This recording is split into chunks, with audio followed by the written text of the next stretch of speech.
तमिलनाडु में इसी साल विधानसभा चुनाव होने वाले हैं और इसको लेकर प्रदेश में सियासी हलचल तेज है। इन सब के बीच डीएमके अध्यक्ष और राज्य के मुख्यमंत्री एमके स्टालिन ने बवाल मचाने वाला स्टेटमेंट दे दिया है, जिसने तमिलनाडु में हिंदी भाषा पर चल रही बहस को एक बार फिर से हवा दे दी है। हिंदी को लेकर स्टालिन ज्ञान तमिलनाडु में सियासी तूफान इस वक्त देखने को मिल रहा है। दरअसल रविवार को राज्य में सत्तारूढ़ डीएमके ने चेन्नई में भाषा शहीद दिवस मनाया था और इस मौके पर मुख्यमंत्री ने राज्य के उन भाषा शहीदों को श्रद्धांजलि दी जिनकी जान अतीत में हिंदी विरोधी आंदोलन के दौरान गई थी। और इसके साथ ही स्टालिन ने कहा कि यहां पर हिंदी के लिए कभी भी कोई जगह नहीं होगी। दरअसल उनकी तरफ से यह बयान किया गया। तमिलनाडु सीएम ने भाषा शहीद दिवस के मौके पर एक्स पर हिंदी विरोधी आंदोलन से जुड़े इतिहास का भी एक छोटा सा वीडियो शेयर किया।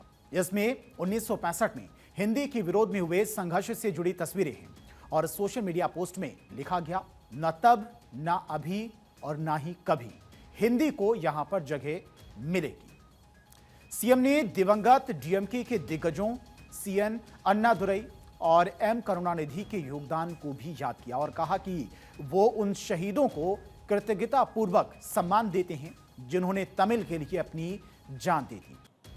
सीएम स्टालिन ने आगे कहा कि हम इसे थोपने का हमेशा विरोध करेंगे। उन्होंने साफ किया कि जब भी हिंदी को हम पर थोपा गया, इसका उसी तेजी से विरोध भी किया गया। उन्होंने आगे लिखा कि भाषा युद्ध में अब और कोई जान नहीं जाएगी। आपको बता दें कि तमिलनाडु की स्टालिन सरकार और केंद्र के बीच में लंबे समय से राज्य में हिंदी भाषा के इस्तेमाल को लेकर तकरार चल रही है और पिछले साल मार्च में सीएम स्टालिन ने स्टेट बजट 2025 और 26 के सिंबल से रुपए का सिंबल हटाकर तमिल भाषा में रुपए को दर्शाने वाला रूबाई का पहला अक्षर लगा दिया था। यहां तक कि सीएम स्टालिन केंद्र सरकार के 3 भाषा फॉर्मूले का विरोध करते रहे हैं। उन्होंने कई बार भाजपा पर राज्य के लोगों पर हिंदी थोपने का आरोप लगाया और कहा था कि राज्य की 2 भाषा नीति मतलब तमिल और अंग्रेजी से शिक्षा, कौशल, विकास और रोजगार को फायदा हुआ है। तमिलनाडु सरकार विधानसभा में राज्य में हिंदी भाषा के इस्तेमाल पर बैन वाला बिल लाने वाली थी, लेकिन ऐसा नहीं हुआ। मीडिया रिपोर्ट्स के मुताबिक सरकार पूरे तमिलनाडु में हिंदी की होर्डिंग्स, बोर्ड, फिल्मों और गानों पर बैन लगाना चाहती है। सरकार ने इस बिल पर चर्चा के लिए कानूनी विशेषज्ञों के साथ एक इमरजेंसी मीटिंग बुलाई थी और इसके बाद से हिंदी पर बैन की अटकलें तेज थीं।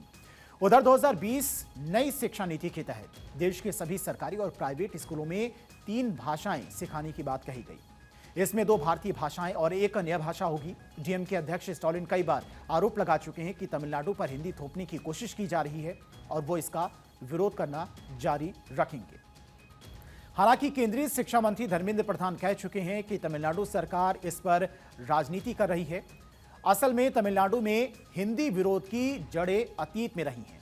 तमिलनाडु में हिंदी को लेकर विरोध 1937 से ही चल रहा है, जब चक्रवर्ती राजगोपालाचारी की सरकार ने मद्रास प्रांत में हिंदी को लाने का समर्थन किया था, पर द्रविड़ कशगम यानी कि डीके ने इसका विरोध किया था और तब विरोध ने हिंसक झड़पों का स्वरूप भी ले लिया था और इसमें 2 लोगों की मौत हो गई थी। लेकिन साल 1965 में दूसरी बार जब हिंदी को राष्ट्रभाषा बनाने की कोशिश की गई तो एक बार फिर से गैर हिंदी भाषी राज्यों पर पारा चढ़ गया था। डीएमके नेता डोराई मुरुगन उन पहले लोगों में से थे जिन्हें तब के मद्रास शहर के पचाई अप्पन कॉलेज से गिरफ्तार किया गया था और तब से लेकर अब तक ये विवाद लगातार देखने को मिल रहा है।